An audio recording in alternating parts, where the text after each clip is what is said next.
Good evening. We are having a special meeting of the Common Council regarding the informational workshop on the budget process. And before we begin, we need to stand for pledge of allegiance. We need to stand for pledge of allegiance.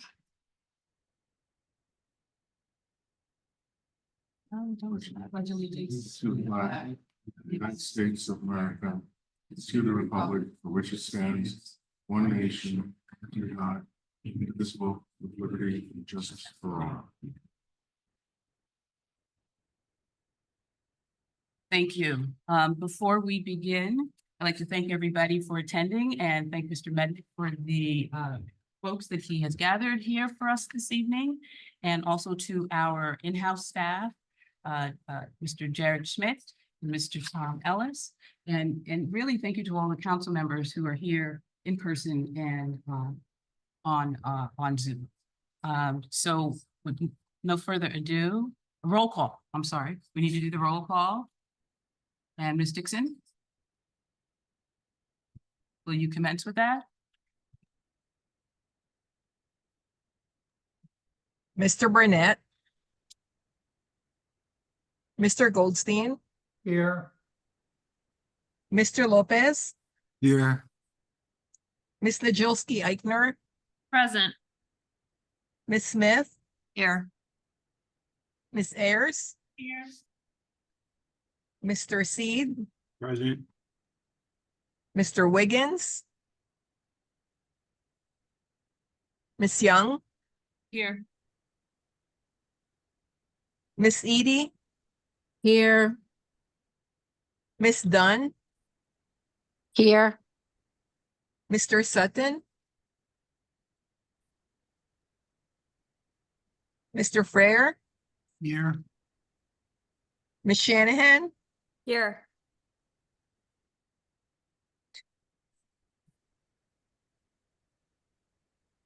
We have a quorum. Thank you.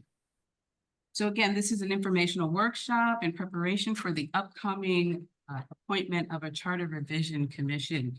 And this evening, we will be talking again about the budget process. And we have Attorney Steve Mednick, who has gathered a group of municipal entities in the state of Connecticut to share with us and to help answer some questions as we move forward in this process. And so I don't know if Ms. Najolski Eichner, if there are a few words you'd like to say before we begin? No, I'm so excited to hear from our panelists. Absolutely. And we thank you, Mr. Mednick, for your hard work in putting all this together. So without further ado, I will turn it over to you. Thank you, Madam President. It's great to be here again.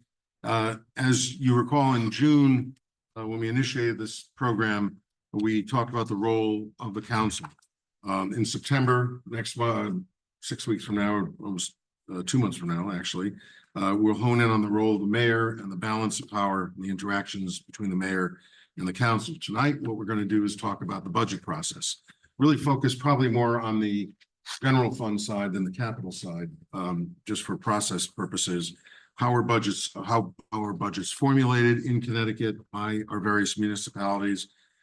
So I'll give you a little primer, won't take too much time, on the different types of governments that we have in the 169 municipalities in Connecticut. We have the Board of Selectmen, town meeting form of government, where you have a Board of Selectmen that serves kind of as an executive entity, formulating a budget, usually sending it to a Board of Finance, which then sends it out to a town meeting or a referendum. One step up, and it's a very common form of government in the Gold Coast, in the region that we're in here from Fairfield to Greenwich.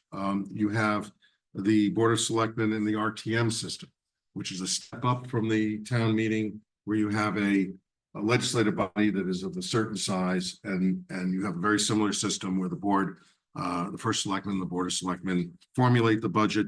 The Board of Finance refines the budget lines and the bottom line and sends it on to the town meeting, or in some cases directly to a referendum for passage by the voters.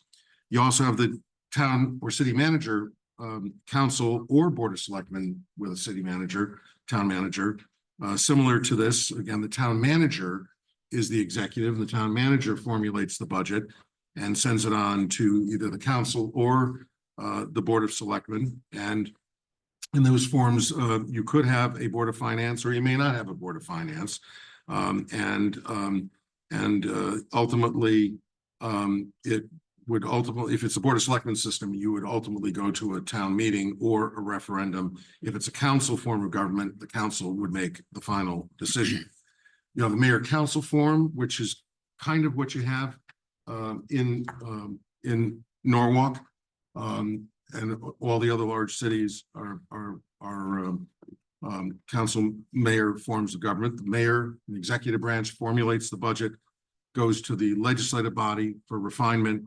The rules vary in terms of what authority legislative bodies have. When you appoint a charter commission, we'll go through and look at all those things.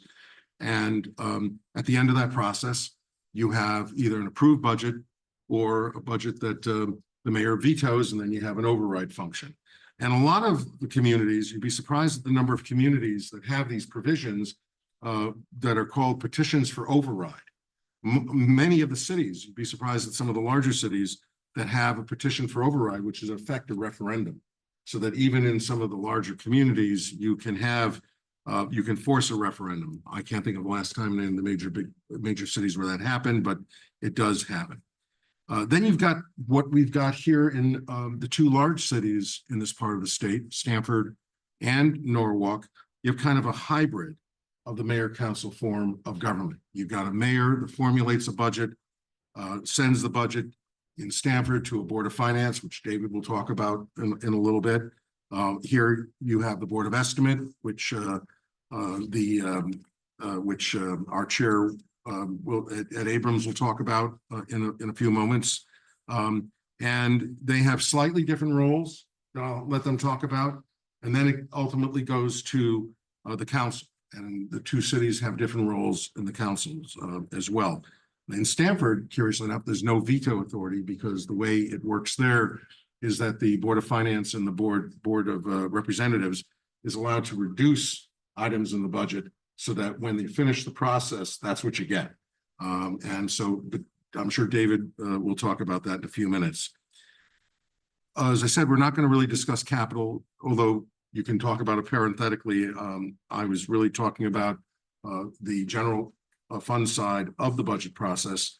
But I want to remind all of you about something I've talked to probably you guys about. I know I talked to your charter commission in the last year about this, and I do this with all the charter commissions I work with around the state, is there's no cookie cutter solution to governance.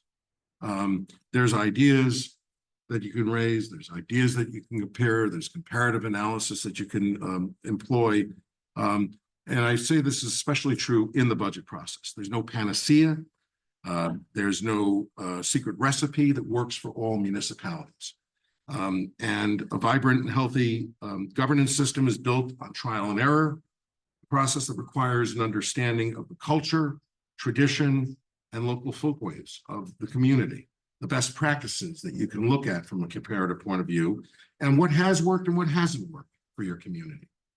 So when you're listening to all the speakers tonight, everybody will extol the virtues of the system they have. Some of them may also tell you how their systems don't work so well.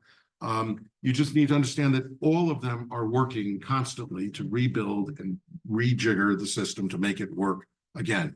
And that's the essence of charter revision. That's why you do it every 10 years, so that you can take a look at your system periodically from time to time.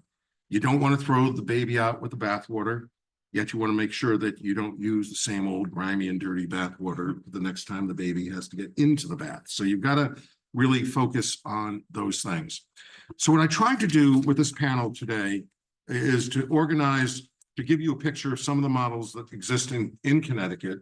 And we're going to start off where everybody is comfortable. And I hope my friends from New Haven and Hartford and Hamden are patient with us just a little bit.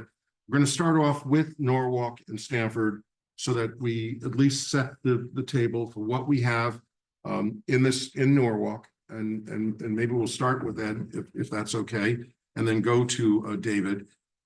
After that, we'll move on to, and I've got, by the way, Jared Schmidt, the CFO, is here as well, who will be happy to answer any questions. And Tom Ellis, who's with management and budget, is here as well from Norwalk to answer questions during the Q&A as we go through the process. From there, we're going to move on to New Haven. Al Lucas is the director of the Office of Legislative Services. He's been there since he was a wee baby out of Yale many years ago. And so he works in a community that moved from a system that's similar to the Norwalk system, where we had an appointed Board of Finance, and moved to a city that was balanced between a mayor and a council and a Board of Aldermen. In fact, I was chair of the Finance Committee during that period of time when Al started working. So Al will probably talk about that a little bit.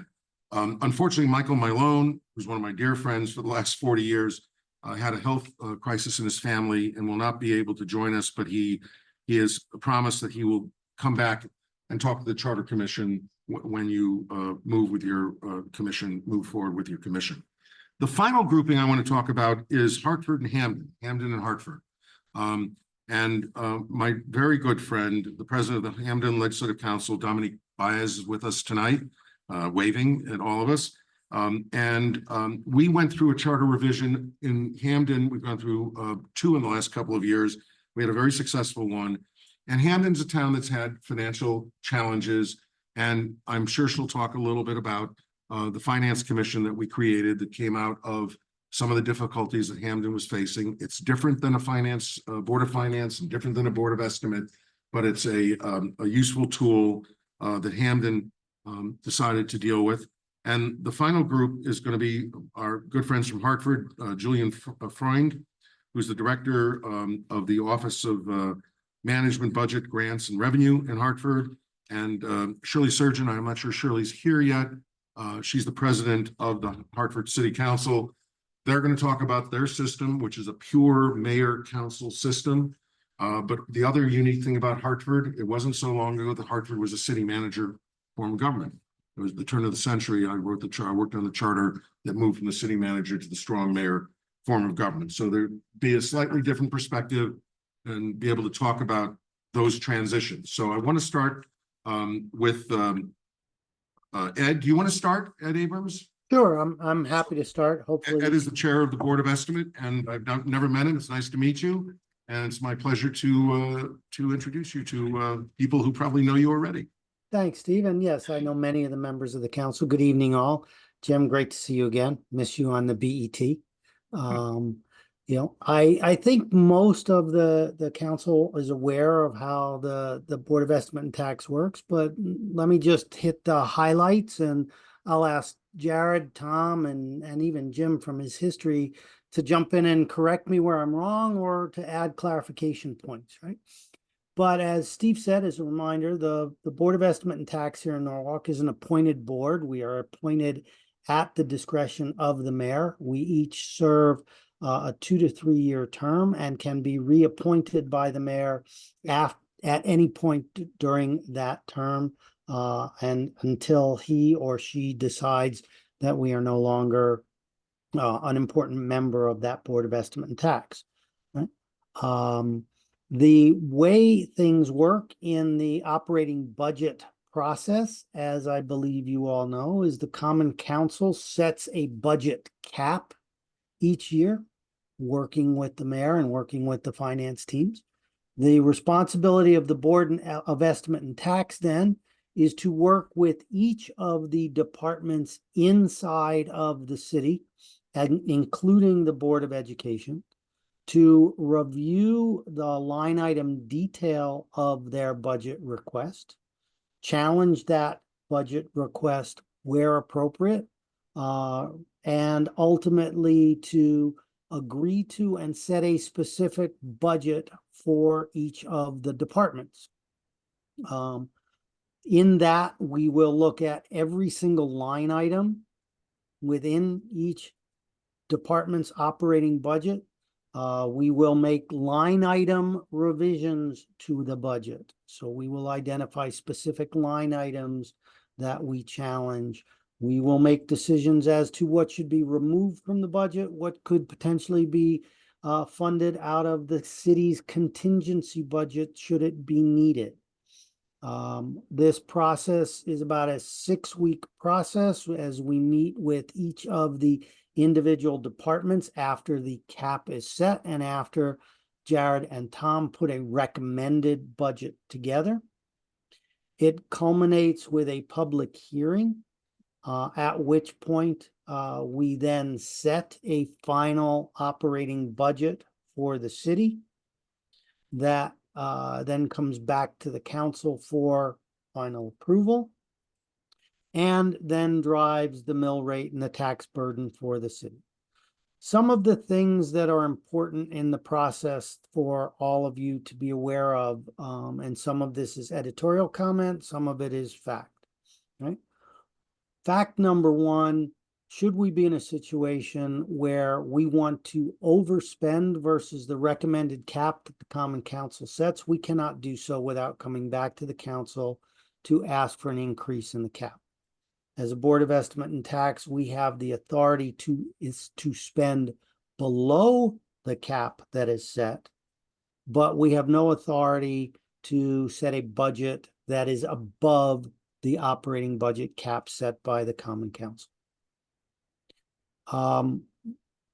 Editorial comment, using the last couple of budget cycles as an example, the Board of Estimate and Tax tends to be much more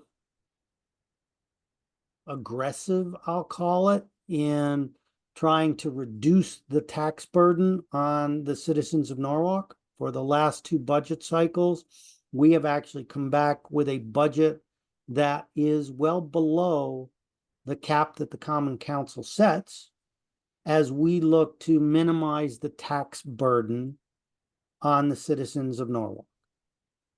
So we do have that authority.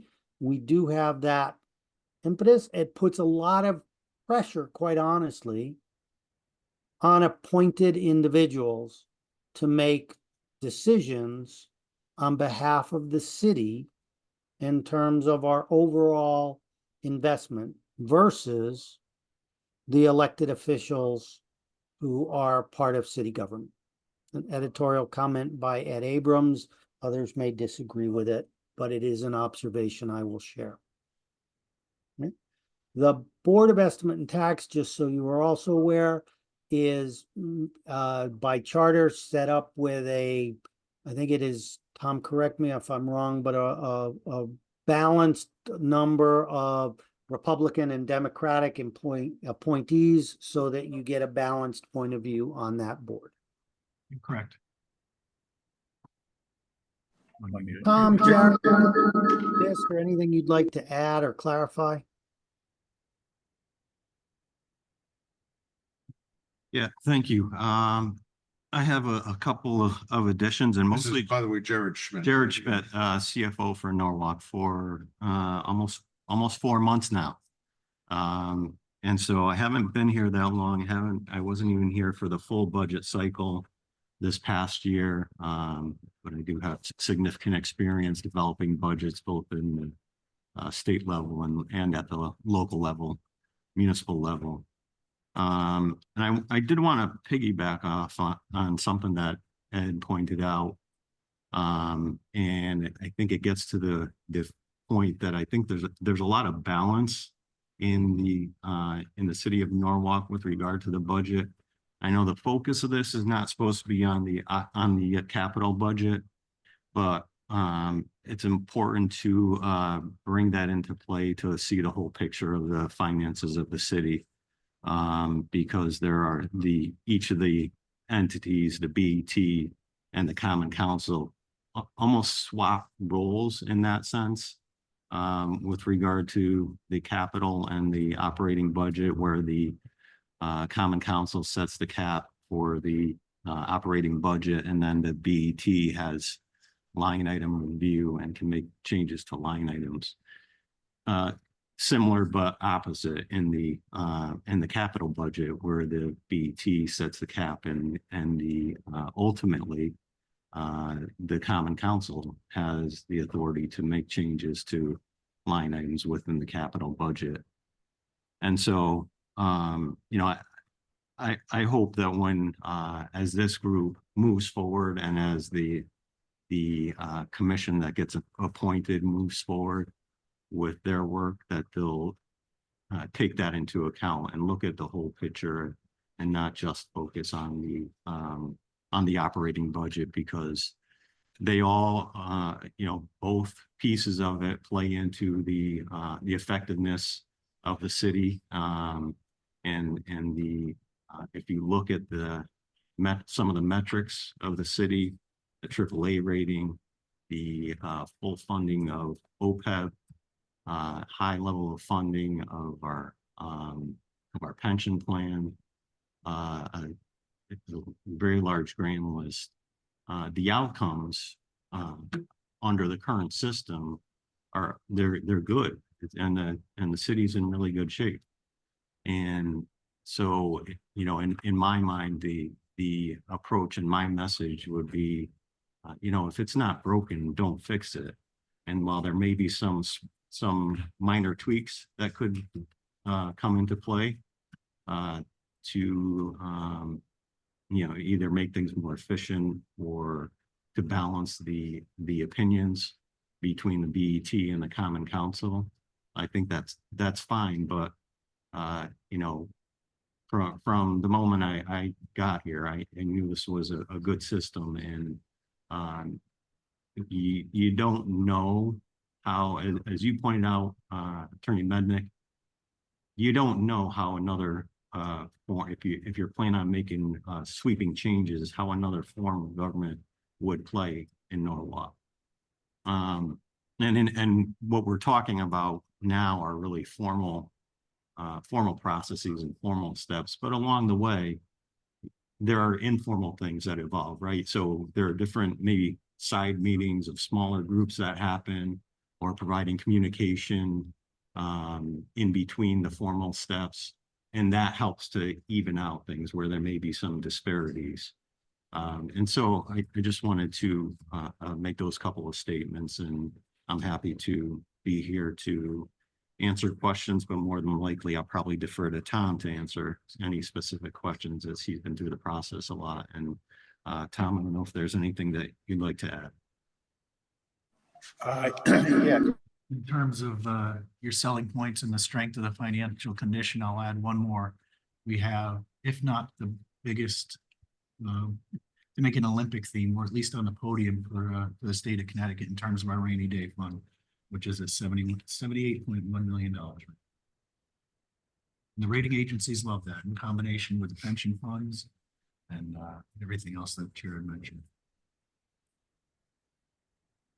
Thank you. Thank you very much. Yep, last Yes. point from me, I don't know that it's relevant to the conversation tonight, but please also know that in addition to what we talked about in the budget setting process, operationally throughout the year, each department does need to come back to the Board of Estimate and Tax for any line item changes, transfers, etc., to their budget on a monthly basis. So this is not a set it and forget it model that we have. This is a model where it is maintained and managed throughout the year, and any changes to expense must be reviewed and approved by the BET. Thank you, Mr. Chairman. So our next. Well, could I just add, I'd just like to add to what Jared and Tom had said.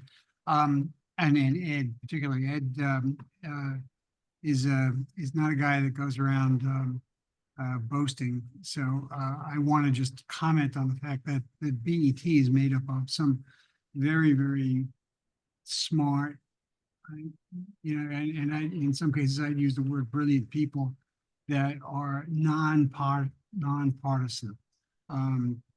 They're looking at these numbers as they would look at their own businesses. And they're looking at it not from a political standpoint, but from a point of healthiness of the city. And I think what was pointed out is our credit rating, our borrowing powers, our fund balance, the rainy day fund, which is really important for us to operate the city efficiently.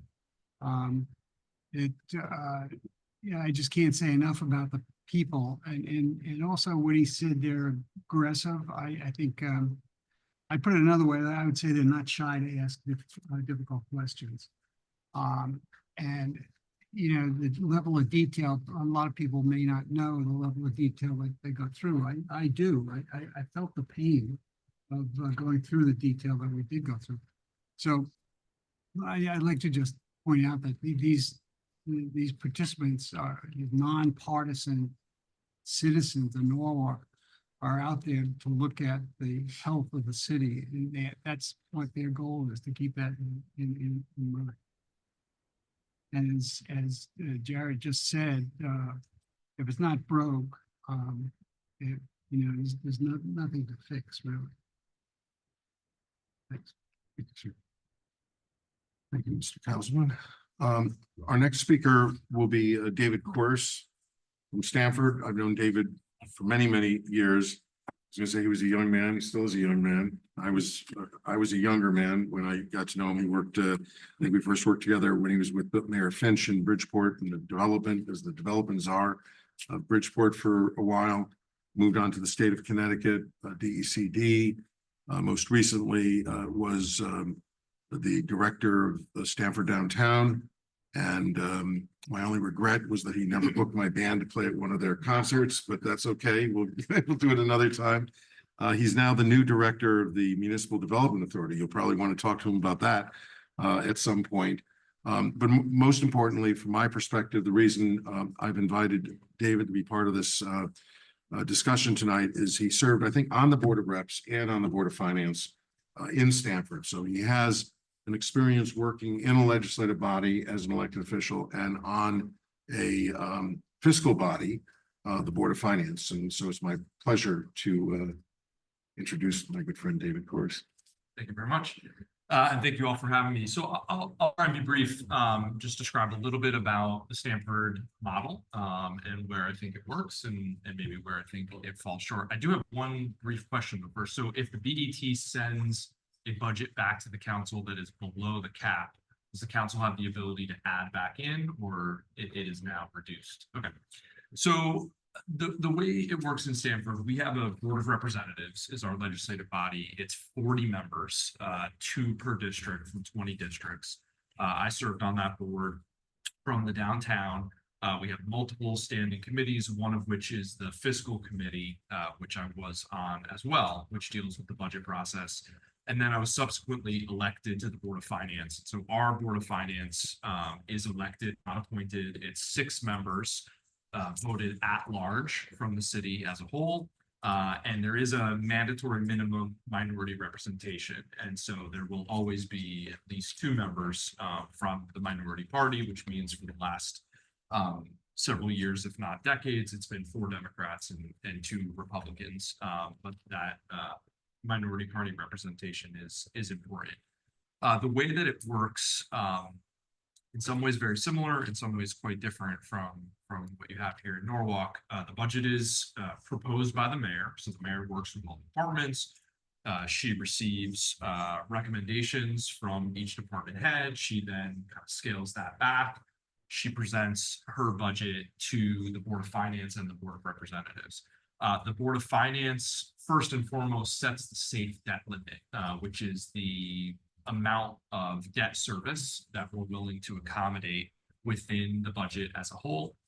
They then vet the budget line by line and make cuts. One thing that wasn't brought up, and I don't know how the board, how the council or the BET treat the Board of Education budget, but in Stanford, the Board of Education budget is addressed on a line item basis by the Board of Ed. It is then sent to the Board of Finance, which can make a cut, but it is not a line item cut. It is just a top line budget cut. We can indicate where we think that those cuts should be borne, but we don't have the ability to specify that.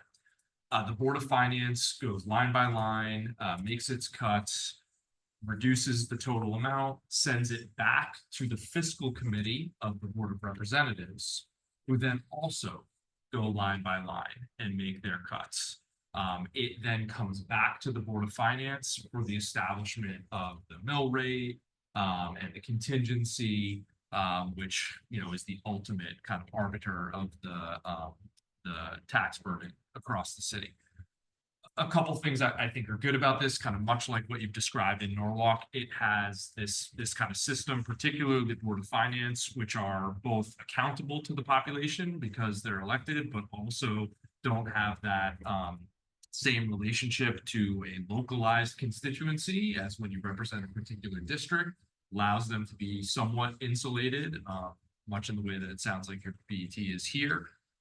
It's resulted in some very significant stability, very high credit ratings, as you've described here, very high rainy day fund at the cap that is permitted by our local law in Stamford. It's also, you know, a lot of consistency. We basically know we're going to have a 1.5 between a 2.5% increase every year. Right, that's pretty much baked into the process. Sometimes it gets a little bit higher, sometimes you get away with a little bit lower, but it's always going to be generally in that range.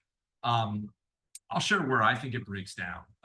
Having been both a member of the Board of Finance and the Fiscal Committee of the Board of Reps, there is this kind of political tension to a degree. I don't want to over sell it, but it does exist to a degree between those two boards as to kind of who can be the most responsible party, right? So you have this entire process in the Board of Finance, and then you have the same exact process at the Board of Reps.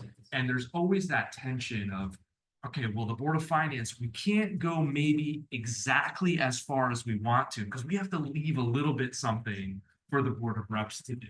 And then the Board of Reps always feeling like, oh, they're just kind of left with scraps. They really want to make a statement about where they want the budget to be, but the Board of Finance already did all the important cuts. And frankly, I think it is incredibly onerous on the staff. They literally have to sit through the same meeting twice, going through their budget line by line with each of the elected boards. And it's incredibly time consuming for them. It's in the evenings, and at the end of the day, it doesn't really amount to double the benefit or double the process. There have been attempts to try and combine those meetings without much success. They do have a joint public hearing. That is the one place where they do function completely side by side.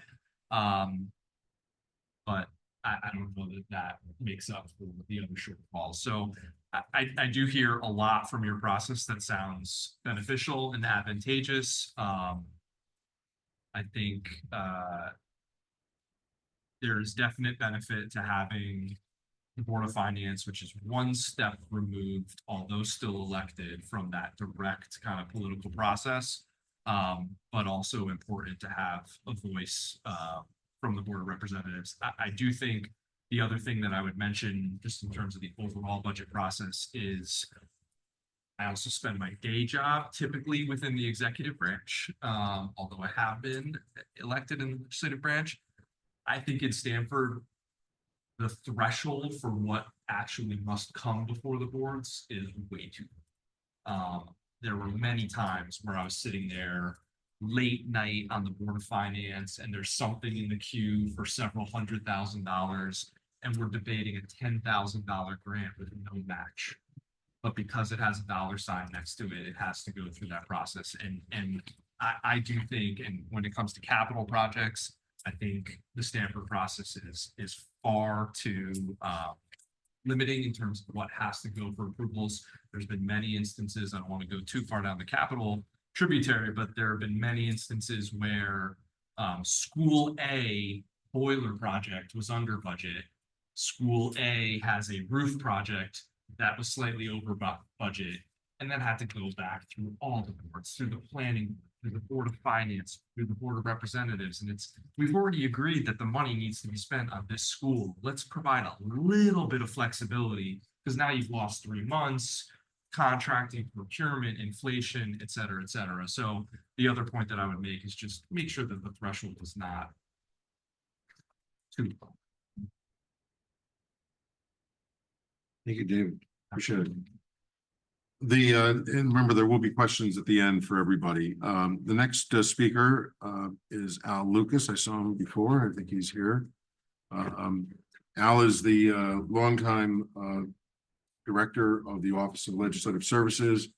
in New Haven, which is the administrative arm of the Board of Aldermen.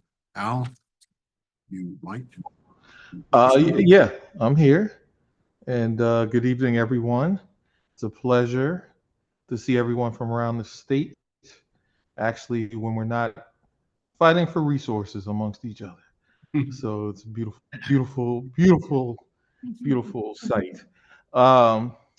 The New Haven has done this a variety of ways over the years. We have had a Board of Finance that was appointed going back way, way back before all of our time. We used to have a bicameral legislature. We actually had a city council and a Board of Aldermen and a Board of Finance.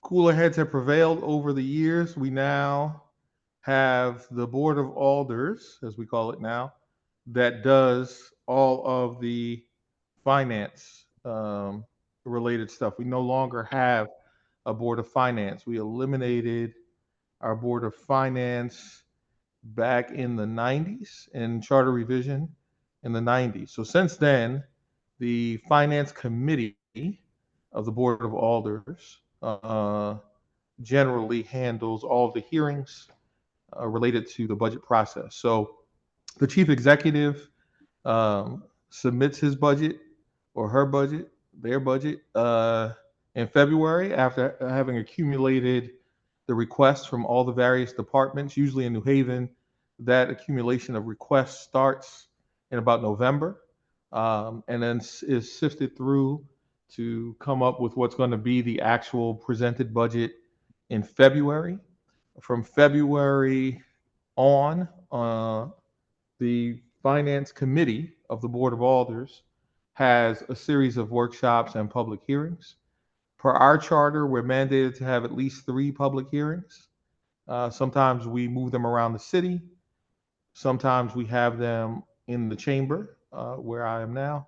Other times, obviously during the pandemic, we had them online.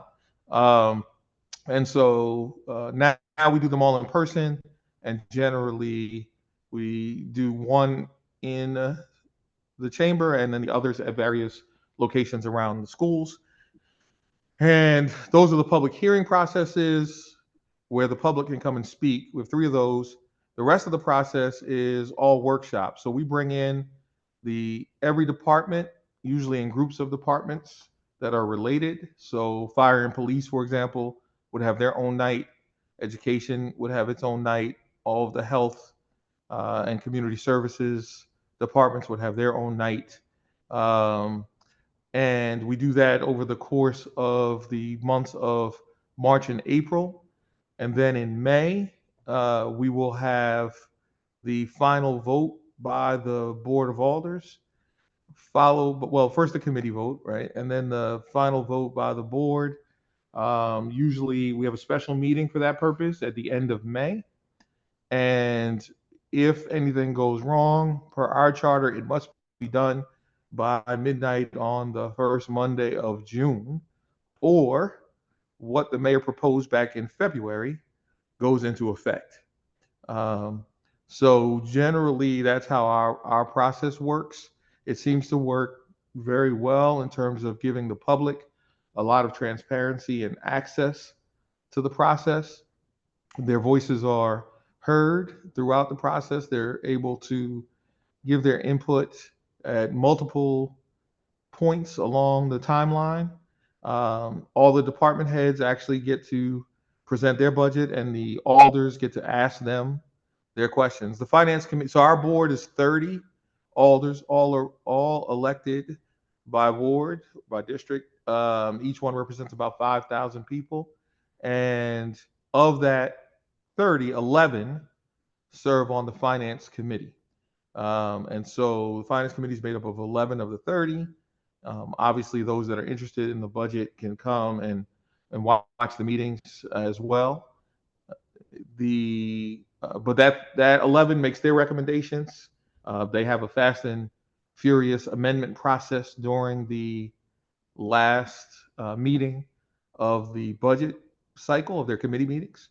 And then when it goes to the floor for vote, any of the other colleagues are able to make whatever amendments they wish to make at that time. And if they can get the appropriate amount of votes to do it, usually 16, then that amendment will be a part of the process.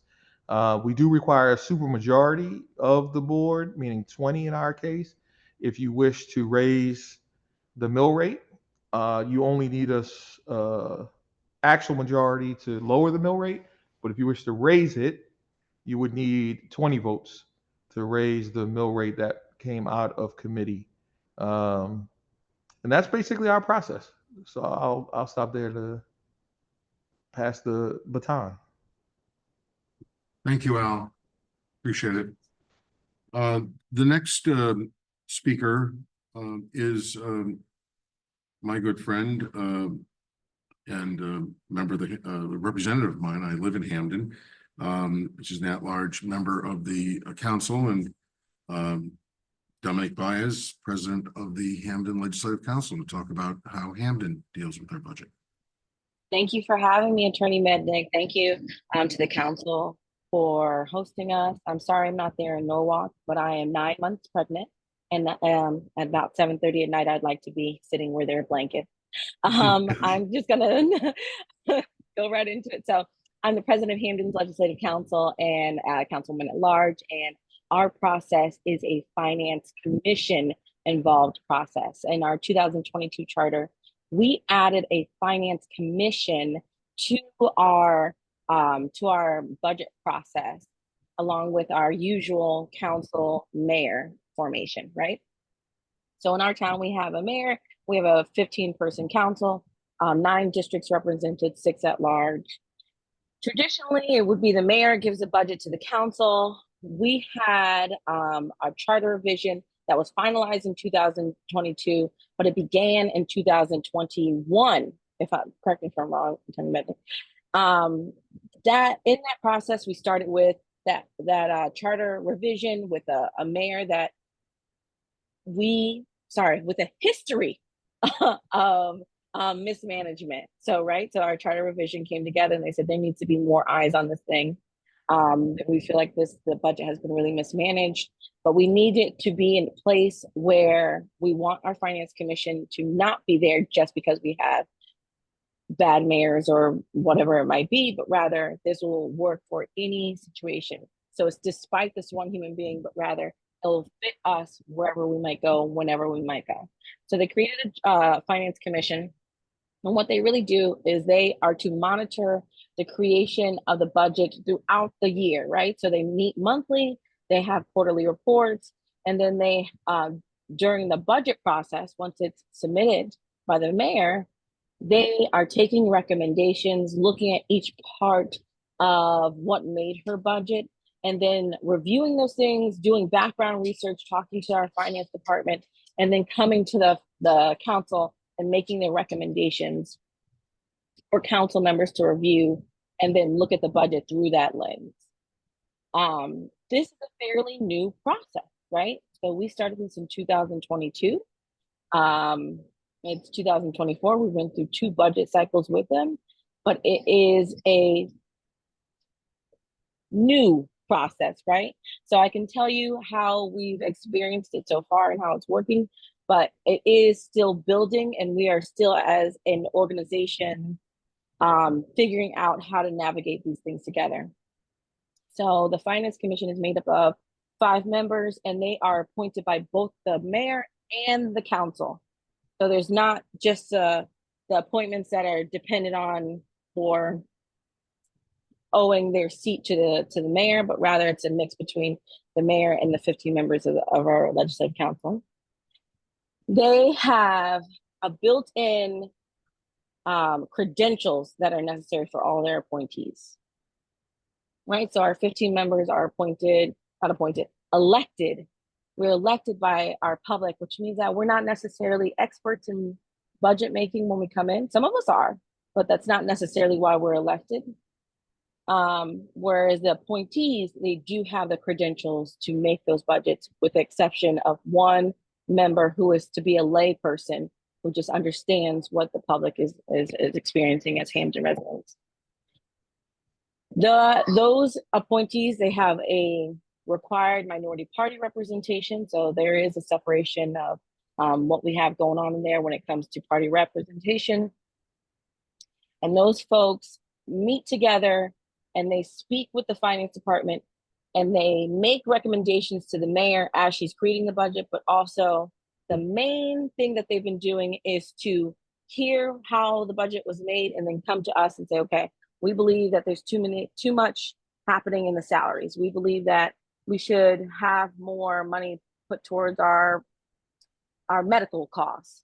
There's different inputs that they give us. The council is very involved with the budget, right? So from March to May, we have a ton of meetings where we go line by line, seeing exactly where we should make our cuts or make our additions, or see historically how the budget has changed and what we want to change it for the future and how we want to lead our town. In Hamden, we say very often that our budget is a moral document, meaning that the line items, what we fund or defund, and how we fund those things are all a part of our moral compass. Are we making sure that the most vulnerable people are taken care of? Are we making sure that things that have traditionally been overfunded but hurt our residents being balanced out? And that when we have our entire council, because we don't leave it to a finance committee, we leave it to the entire 15, looking line by line, we have a lot of our responsibility wielded through the budget. So the Finance Commission is good in that they are recommending to us what is going on with the entirety of the budget. The board, the council, the legislative council feels a lot of responsibility when we go line by line to understand what our town needs and what our residents have told us they need.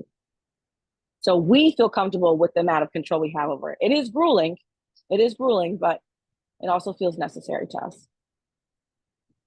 I hope I gave a complete picture, but I'm here for questions, obviously.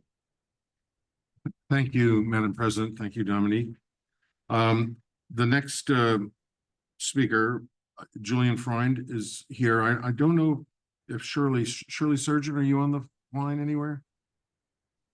Not yet. So Julian is the director of the Hartford Office of Management, Budget, Grants, and Revenue. He and I talked earlier today, and he did a very nice job putting together a little talk for this evening on the Hartford system. And I want to just remind everybody that Hartford is a city that moved from the city manager form of government to the current council mayor form of government about a quarter of a century ago. So Julian, if you'd like to start, look forward to hearing from you. Thank you very much, and good evening, members of the council. And can you all hear me okay? Mm-hmm. Yes. Terrific. The city's charter was the subject of a revision process a couple of years back. It was approved in 2022, and so the city has worked through 2 budget cycles now with the most recent charter revisions. I came on board in January of 23, so I've been with the city for these 2 cycles, but I don't have a history with the city prior to these changes being made. For the most part, my sense is that the changes that were made in the 22 revision were primarily to the calendar and lengthening the amount of time that the council has for review of the budget, and also in the required content of the budget that is submitted by the mayor. The process is, I have more of a history in some other communities in similar positions, mainly the town of Manchester, where I was the budget director for about 11 or 12 years. And I would say that the current Hartford process is, very similar to what I was comfortable with in the town of Manchester. It's not starkly different, except for a bit at the end of the process. So, like some of the other communities that were described earlier, the chief executive, in our case, the mayor, is responsible for developing a recommended budget. That process starts, in the October, November timeframe, when the mayor's office and the budget office, issue guidance and background information to the departments, who then submit their budget requests and their estimates. The first charter required date in the budget process is the requirement to publish a calendar in early January. And then in late March, the mayor is required to submit their recommended budget. There are a minimum of 2 public hearings that kind of bookend the council's review. So shortly after the mayor submits a recommended budget, there's a required public hearing. And then just prior to adoption of the budget, there's another required public hearing. There's, of course, nothing that prevents the council from holding more public hearings, but those are the 2 minimum required hearings. After the mayor submits a recommended budget in late March, the council then has until the 3rd week of May to adopt the budget. So it has that was one of the changes in the most recent charter revision, was extending that process. So the mayor is submitting probably 3 weeks earlier than in the previous charter, but the end point for council adoption did not move. So the council has this lengthier window, a larger window to work within. And that time is spent, again, similar to other communities, holding budget workshops, meeting with individual departments, somewhere around 11 or 12 different workshops. We call them budget hearings, but they're, open public meetings where representatives of each department come and present their budget, answer questions, and defend their requests. The budget adoption date of May 21st is the start. It could be the end point of the budget adoption process. It could stop there. The charter does provide for some back and forth between the mayor and the council. So the council adopts a budget with changes that it has made, and then the mayor has a period of time, a short window of time, to then either veto or reject some or all of those changes, or to allow the budget to be finalized. So no action by the mayor would just result, it's a de facto approval of the budget. If the mayor does veto or reject some or all of the council's changes, there's then another opportunity for the council to override those changes. So that there's between May 21st and June 1st, all of that back and forth needs to be completed. So there's a hard date of the first business day in June when all of the final actions on the budget must be concluded. In terms of the kinds of changes that the council can make to the budget, they can do a lot on the expenditure side. So they can insert new items of expenditure. They can increase, decrease, or eliminate items of expenditure. What they may not do is they may not reduce appropriations for debt service, and they may not make changes to the appropriation for funding pension requirements. But otherwise, they have a fair amount of discretion on the expenditure side.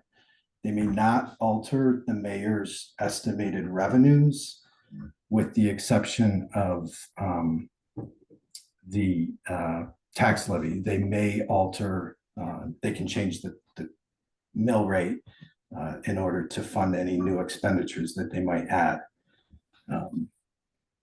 So that's the essence of the process.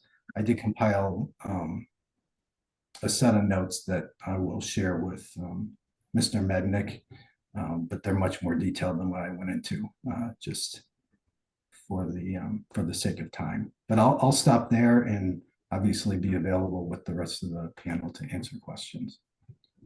Thank you, Julian. Appreciate it. And I will share the deck that you sent over. Or you're gonna, did you update it or? I did. I polished it up a little bit. All right, good. So when you get it to me, I'll send it out to the council as soon as I get it. Last but not least, and I mean this not least, is the president of the Hartford City Council, somebody I've known for many, many years, worked with very closely and admired greatly. Shirley Surgeon is the current president of the Hartford Council and has served, I think, in a couple of different times on the Hartford Council over the years. And I'm glad she's with us tonight. I hope that she will share some of her insights with her colleagues on the Norwalk Common Council. Great. Good evening, everyone, and my apologies for being late, but I just knew that Julian is our OMB director, and he knows more of the details more than I do. So I think Julian can give you a little bit more in-depth detail. And for me as a council person, I worked on the charter revision last year, or a couple of years ago, that we passed in 2022. And the reason we started working on the budget part of our charter is that we want a little bit longer time. Lots of you council persons know that, a lot of our funds comes in from the state, how much money you're going to get for your pilot program. And so when you adopt the budget really early, you don't know how much monies are coming in. So one of the things we wanted was to lengthen that process. So we adopt our budget around, it's sometime in, May, middle of May, when we know that the state legislators are doing their annual and semi-annual budget. We also wanted was to get more input from the community. One of the things I am very proud of is our transparency and our budget and listening to the voters and the residents in the city, how they want to see their monies are spent. And so the mayor presents his budget to the council. Then we have a certain time, period of time that we need to share the budget with the community. We have an open public hearing. It kind of get heated sometimes because some of the residents possibly see things in the budget that, oh, you going to diminish, a fire area, and of course they're going to talk to us and say, no, you can't do that, and it's a really good effort to actually hear your community, and they really are very involved in how their monies, their tax dollars are spent. And so once the mayor presents the budget to the council and we accept it, then we go to a public hearing. We do a lot of marketing, a lot of advertisement to get the people in the community highlights of the budget. And then we spend several hours in the community meeting listening to them. Then one of the things one of the reasons why we asked for a longer time during our budget is we want to spend a lot more time with the departments, so the departments can defend what they are asking us to approve. So for example, we would never schedule the police and the fire department in one night, because the police normal budget, and there are 9 council members, if I regress and bring everything in at one time. There are 9 council members and everyone is asking questions. So that could be a very lengthy evening. So the departments will talk to us, explain to us what's going on, why are they requesting this budget, and also what is their future, the next fiscal year they would like to see accomplished. So those are important things, and the meetings are open to the public. And so we either do hybrid or in person. And so the community also, again, gets an opportunity to listen to that department specifically. And before we wrapped up our interviews with the department, we have another public hearing. And that public hearing gives the opportunity for the community to say yay or nay, that makes sense. Okay, we'll leave that alone as it is. And the community has been extremely involved in telling us what their thoughts are on their budget that we need to adopt. So that's one of the changes we made in 2022 is lengthen the process more than anything else, because we wanted to tie it back into the state, and also gives us enough time to spend an in-depth period of time with each department. And we really mean in-depth. We go over every ounce of their budget, every line item in that budget before we approve each department.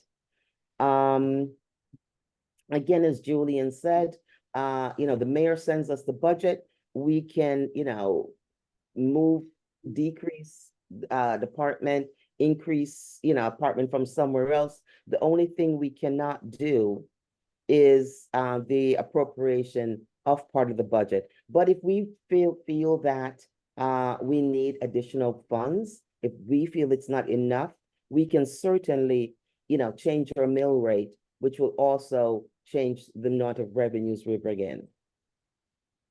Wow, I just commend you guys for undertaking this, because it is, for me, my belief that the most important part of my job as the council person is the budget we approve for the city of Hartford. And I really take that very seriously. So I commend you all for spending the time to actually take a look at what other towns are doing and, making the budget your baby, how you want to see your community, interact with how you spend their monies, because it's their revenues you're spending. So I don't know. I apologize again for coming in late, so don't know how the conversation started. If anybody wants to talk to me a little bit more, ask questions, tell me if I missed something, Steve, I need to cover. No, Madam President, great job. Thank you. You didn't miss anything, and the discussion is just about to start. So, okay, good. Thank you very much. Shirley's an outstanding member of the Hartford Council and a good friend for many, many years. So I'm glad she's here tonight. That's it, Madam President, on the presentation. So do you want to take over for Q&A, or do you want to do this? Sure, I think we can do that. The only thing I want to say is one of your colleagues, Thank you. yeah, Councilman Lopez just put together an outstanding group of questions, and I think some of them were already answered. Yeah, exactly.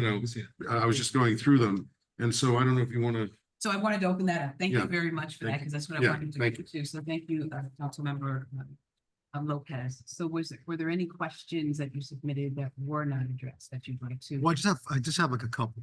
So for instance, in Stanford, did you observe any sort of changes, more council involvement that led to putting the city department in a difficult position between reporting to the executive leader and having exchanges with the council, aside from, a repetitive process having to do, meet with the reps and what also meet with the board finance? No, I don't think so. I mean, I think what could happen at times was veering off into parochial questions, particular to one's district. And it takes a strong chair of the committee to make sure that it's brought back to the budget and that folks aren't either going into too much detail on a particular effort of that department or punishing the department for perceived misstep and taking it out in ways that would be truly impactful. I have certainly seen that where, folks are upset that they didn't get their stop sign or whatever. And then you end up kind of trying to stick it to the department in a way that would actually cripple them in their ability to function overall. But that's usually metered by the board as a whole or a good committee leadership. Got it. Okay, thank you. Is that? Yeah, it's okay. Well, questions. Before we go into any more questions, I just wanted to thank all the panelists for being here today and spending time and sharing what it is that you all do in your cities. So any other questions? You can open that up. Ms. Smith. Yeah, kind of on the same vein. This question is probably going back to my notes, I think specific to, I'm not sure which town. So with our Board of Estimate and Taxation, otherwise known as the BET, we have a body that is balanced politically. And our Common Council, you know, we have a 14-1 majority of Democrats. And so, you know, what I see that the BET has a job that is non-political. And as was stated by Ed, that the purpose is to really, you know, look at the taxpayer and keep taxes low for our taxpayer. So what I wonder in communities where where your council, your elected leaders have that job, how do you keep it honest?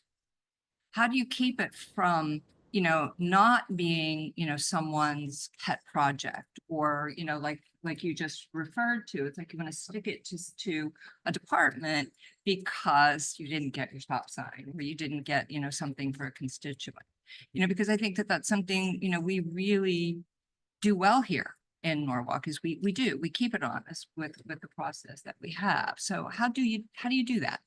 And Ms. Smith, can I add to that? Because one of the things that I thought of, we have a plan of conservation and development, which is a 10-year plan that is developed by the greater community. And a lot of times that is our guide towards our budget process as well. So it kind of speaks to what Mrs. Smith just presented. Hey, can I just underscore? I mean, that's a very unique function. We put that into the charter as an item. I think we might have done it in New Haven too, Al. I'm not sure. I can't remember. But in Norwalk, we clearly put it in. You have to do this report statutorily every 10 years. And I started asking people as we were going through, does anybody think about it during the budget? It's supposed to be a long-term plan. Shouldn't you be measuring your budget along with the POCD? So Norwalk has that very definitely. So the question, I think, for communities where the council plays a major role is how do you maintain the balance and not really introduce too much politics or parochialism into the process. Al, do you have any answers, or Dominique? Sure. Actually, we found historically when we had a Board of Finance that the Board of Finance tended to be more parochial because they, in our case, were all appointed and were not elected. So they were not just a bunch of accountants and, you know, financial professionals that were looking at the budget from the perspective of an intellectual document. They had a specific agenda that they were trying to carry out, which led to the voters actually supporting eliminating the Board of Finance. So the way it works in New Haven is we have very vigorous public hearings where the public is at the table speaking directly to the council people about the issues that they care about. We have 3 of those throughout the process.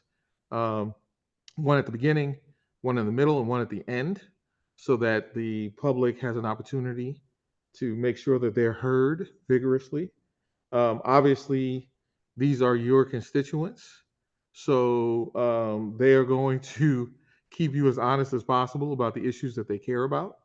To Mr. Lopez's question, that's kind of tangential to that, is the same kind of issue, which is we also have the issue where we've had departments that disagree with what the mayor may have proposed, and have tried to tread the murky waters of being able to ask for what they think they need versus what was proposed in the budget. And that is an interesting process that we've gone through over the years where usually, I'll give you the best example of that is our police and fire overtime. Historically, we've had to make a transfer in the middle of the year because what was budgeted was too low. And the Board of Alders here consistently told the 2 chiefs, just give us the real number so we don't have to keep making a transfer in the middle of the year. And the chiefs often would say, we did put in the real number back in November or October, but that is not the number that made it into the budget. So it's been more of working through those types of issues than it has been worrying about the transparency or honesty or reflecting the interest of the public, because our public is really engaged here in the budget process. And depending on what the issue is, we may have a packed house of people testifying.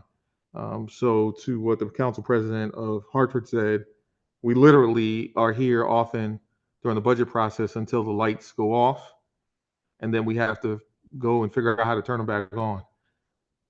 I'll stop there. Thank you. Mr. Burnett?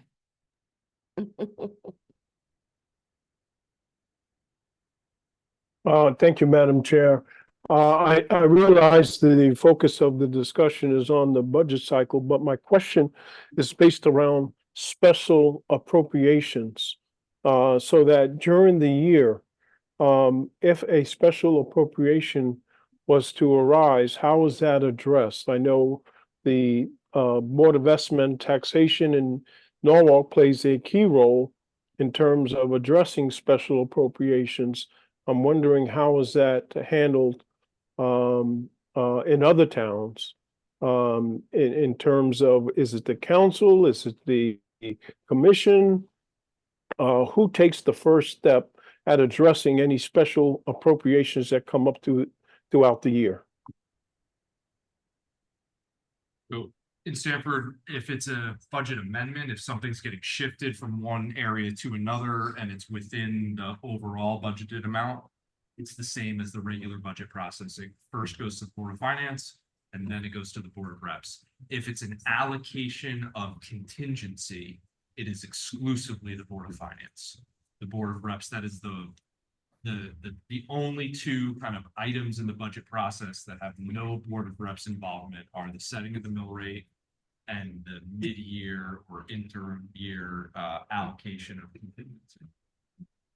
Yeah, and thank you for that. And let me further clarify my question is that not a basic budget transfer from one department to another or one line item to another, but more if it's outside of the planned budget, that special appropriation, how is that handled? So Let me say for Hartford that it has to come in front of the council. So therefore, for example, if you we got some additional funds from the state that wasn't really into the budget. The council will have to adopt those monies to put it into the budget. So any special appropriation, any change of the budget has to be approved by council. The same for Hamden. It would come in front of the legislative council. And New Haven is the same way. The finance people would put together the request, the documents related to it, but then it would be submitted to the board, referred to its finance committee. A public hearing would be held on it, and then it would, whatever the board's committee recommends would go back to the board for final action by the board, and then the mayor signing off on it or vetoing it or whatever. But since it usually is coming from the executive, it usually ends up with not being an issue once it gets back to the executive desk for signature. And I'll answer the question for the city of Waterbury. It's not here today. We just happened to be on the phone with the mayor today on this very issue. It goes to the Board of Aldermen from the mayor. Thank you. Any other questions? Still Jillski, I think. Sure, I just wanna, I could talk all night on this stuff. I get so excited about it. So one of the themes that I heard emerge with, I think, some different perspectives from different cities and different structures, is the question of accountability to the voters. So I would be curious, to hear from each of you or whoever wants to jump in on this. How do you feel that your system provides accountability to the voters? And where do you feel like your system is falling short on that or could do better? What are things that we should think about for trying to increase voter accountability?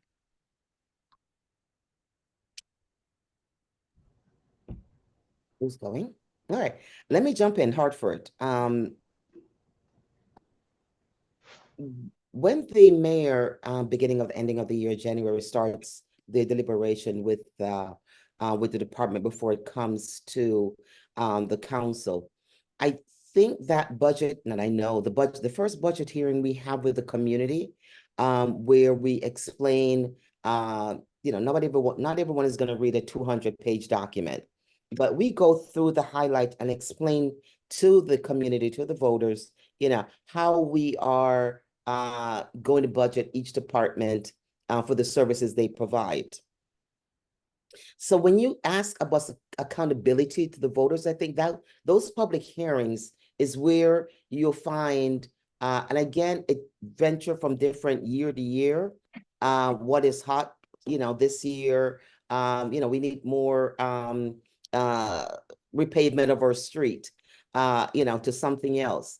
But you'll find that you are answering to the community and their response. Now, one of the things, if it's a year when you do not really have a lot of indirect input from the residents, one of the things we do, at our budget hearing, when we talk to department heads, and the department heads bring their leadership team with them, one of the things I ask them, and we ask them, is, what are you hearing? What are your issues that you're having that you may not want to tell the mayor?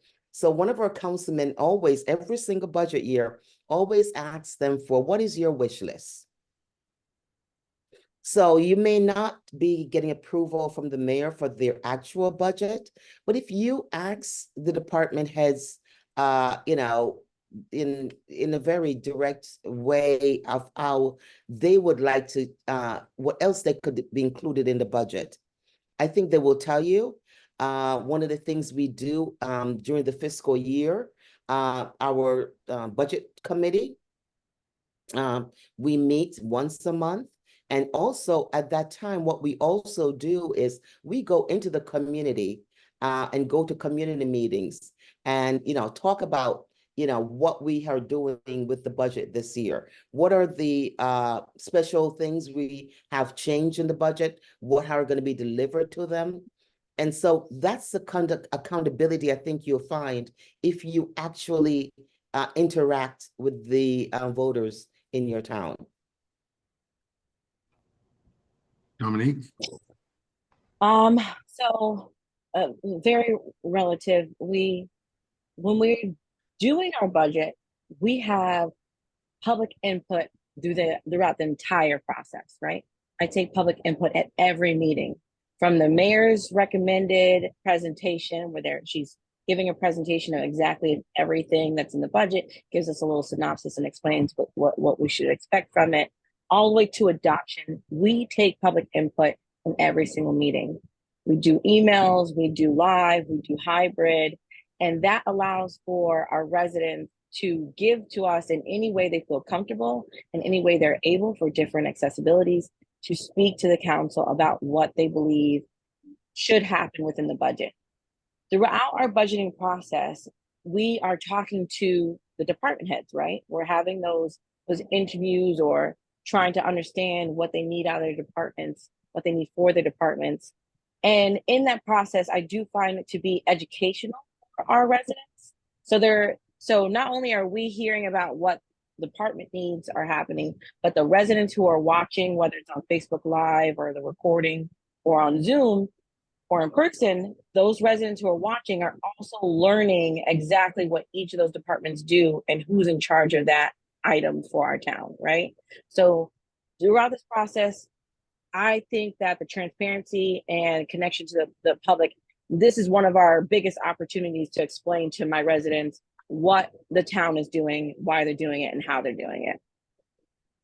From the mayor's breakdown of the budget, from the department presentations, to the ability to have public input at all stages. We receive hundreds of letters, especially around the time that we're doing our deliberation for budget for our Board of Ed.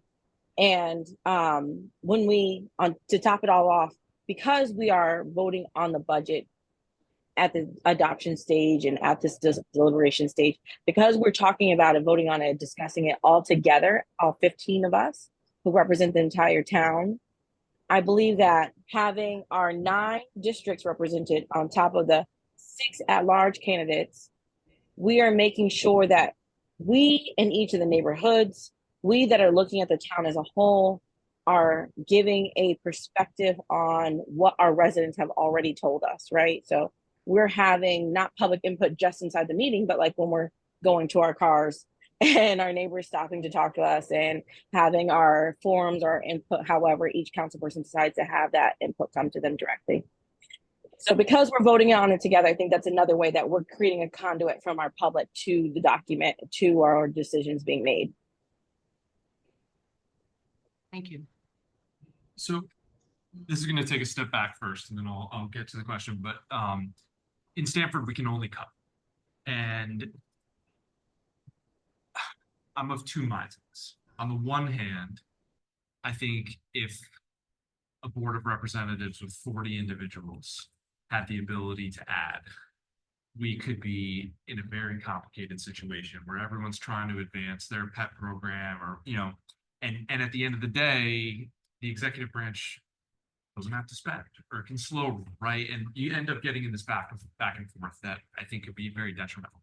That said, being in a situation where the elected boards can only cut means that the robust participatory process that we establish really only results in 2 kinds of comments. You're spending too much, cut, or here is the thing that I want to make sure I defend. So it's a very defensive dialogue where it's all about protecting what the mayor has suggested or proposed and defending against cuts, rather than a really robust participatory discussion about how we want to use our public resources to advance our community. And I miss that. That certainly is lost in the Stamford process. Thank you. Nora? Anyone else? No, I want to, yeah, go ahead. I'm sorry.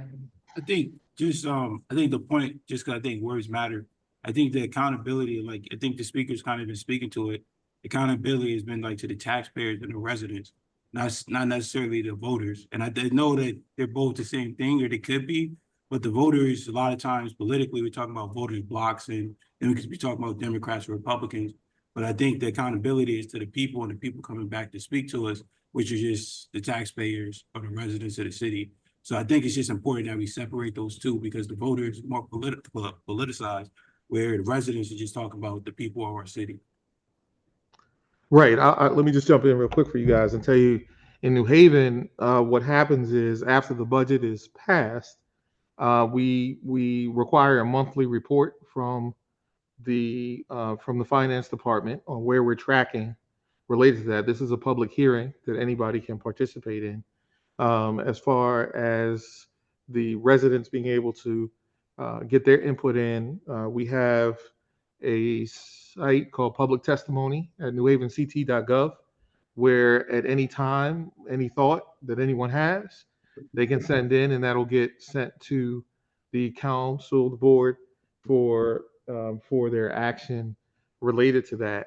And then I'll just co-sign on everything else that the other processes have talked about in terms of getting out in the community. I mean, one of the ways we make sure this happens is by holding these hearings in the community and not just requiring people to come to the chamber, to be able to actually go to where the residents are.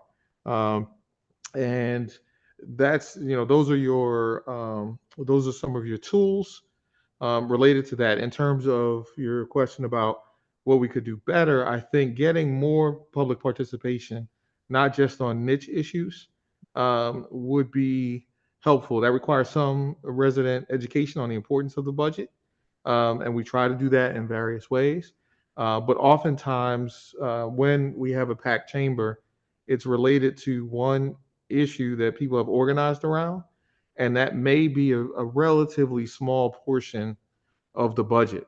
And so while there's a lot of people and the press will pick that up, and that's important because it's important to those residents.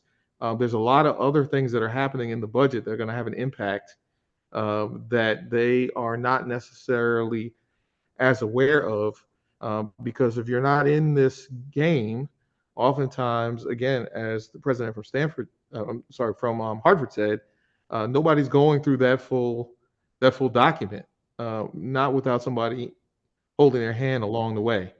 So those are some of the things that we try to do.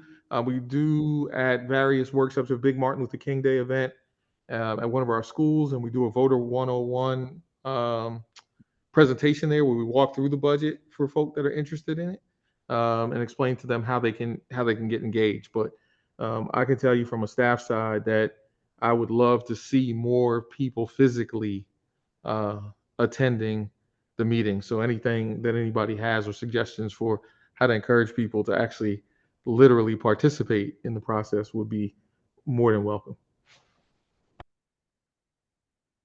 Thank you. Mr. Gray.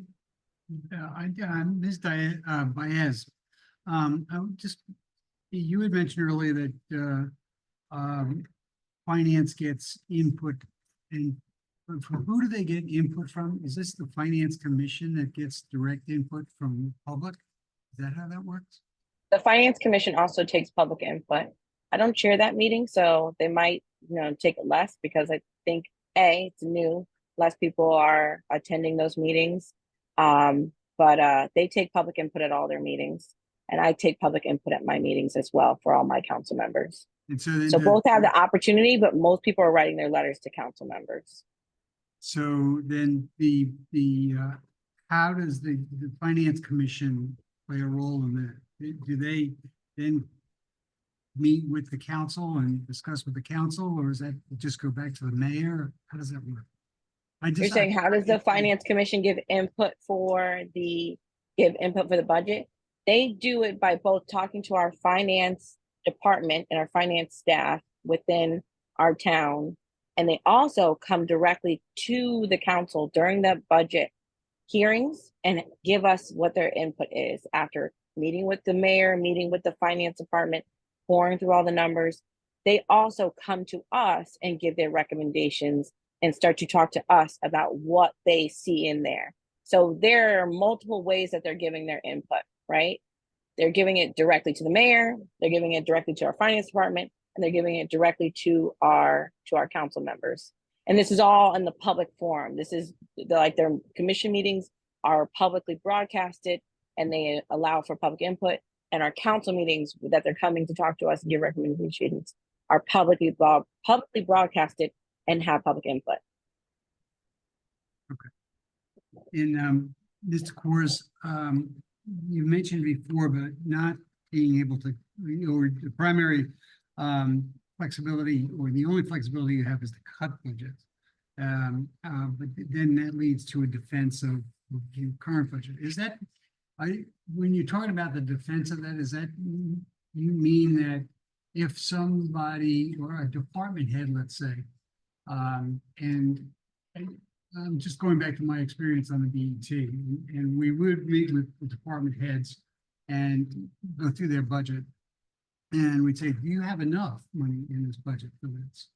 And then it would come to, if they said, no, we really don't, we really need more police, we need requirement, we need whatever else. And then we'd come back and start to say, well, can you cut here or there to make that up? Is that what you're talking about? Yeah, we don't have that conversation at all. We would never open the door to say, what more do you need, or where is there not enough? Because we can't add a single line item, even if we take it from another one. And so, yes, there is a defensive position on behalf of departments. But the point that I was making was also that the public participation is around defending particular departments or programs. So all of the public interaction we get at our hearings is, please don't cut X, or please don't cut Y. Nothing about how to proactively use the resources for good. So yes, the line item discussion with department heads is this is why this is the bare minimum. Please don't go any further. The mayor already cut me 10%. I can't go any further than that. It is all a defensive position. Because what we see here in Norwalk, what we see is the BET will usually take that approach. But occasionally we'll say, you haven't raised this number over the last 3 years. Is that really enough money? And we see also that as Mr. Burnett brought up, that we have to approve. I'm saying the BET had to approve exceptions along the way. Something's been unfunded, so that has to be approved. So I think in the BET, there is always a discussion, and they come up with a list of items that may be cut, but there's also some flexibility of saying, okay, if we can cut that, that'll allow you to add this many other people. Yeah, we can't do that at all. So when there is a conversation like that, it's typically because a member of the Board of Reps or a member of the Board of Finance is looking to build a record with the department head to then use throughout the year with the mayor to make the case for not cutting or putting more in the next budget. And sometimes what the Board of Finance will do it's not at all where you're going, but it's somewhere kind of in between. They'll make a cut, but shift that money to contingency to force the department to come back and make a case for it middle of the year. But there is absolutely no mechanism to shift from one line to another during the budget process if it results in a line going. Okay, so maybe it's not necessarily you're making the switch, but you could suggest strongly to a department head that you may want to change some of these numbers to make it comply. You could say, yes, you could say with a wink that we think this number's fat, but we're not going to cut it. And over the course of the year, if you end up having to make a shift from one line, which is projecting a surplus, to another, which is projecting a deficit, you could do that. But no, I don't think that's not what. Yeah, what you're saying is in the end product would be the same. But I'm not saying that the BET would say leave that fat and we'll help you out during. Correct. I'm saying that in Stanford, that is the way that we would have to do that. Okay. He was. Can I just give some testimony for a moment here, bear witness, and I'll try to answer a question from the Councilmember Lopez as well, and you as well, Councilman Freire. One of the issues that I dealt with, I chaired the Finance Committee in New Haven, both under the Board of Finance and without the Board of Finance. And one of the things that you have to learn to deal with if you have that authority is some sense of self-awareness in terms of what your limitations are, what your abilities are. In New Haven, we're very lucky. Al, I think we have still one person assigned to the Finance Committee. There's a full-time employee that's assigned to the Finance Committee. And that's been the case for many, many years, but that's not much staff. It's one person. You still have to rely on the expertise. I'm getting to your question about coping with the expertise issue.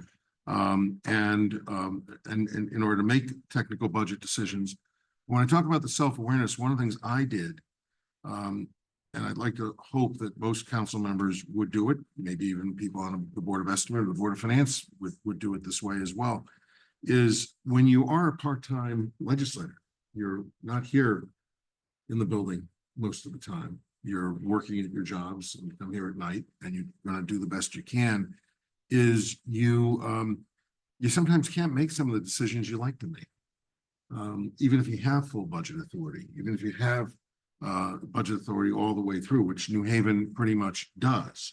And so what I devised was something, and David gave me the thought, the idea, is something called a budget amendment. And what we did, and I don't know, Al, if they're still using those budget amendments in New Haven, but what we did was when we came across a problem, as you described or David described, rather than take the irresponsible move and make a shift immediately during the course of the year. We signaled to the administration, we want you to look at this issue and we want to report in 3 months or 6 months on progress and how you're going to make a move, because you need to understand if it doesn't get resolved next year, the board might actually make the change. And we would use that period of time to do the due diligence that you don't necessarily have, even with the extra 3 weeks that Shirley has in Hartford. It's still not a lot of time for the council to have it, or a board of finance or a board of estimate to have the budget as well. So that was a device that I created when I was there. Sometimes very frustratingly, having to make that decision because I really wanted to get something done, but I also knew that I didn't know what I didn't know. And while you have staff that can help you, you're still not necessarily going to get to the bottom line. Maybe after a couple of years working on the issue, or a year working on the issue, you can get there.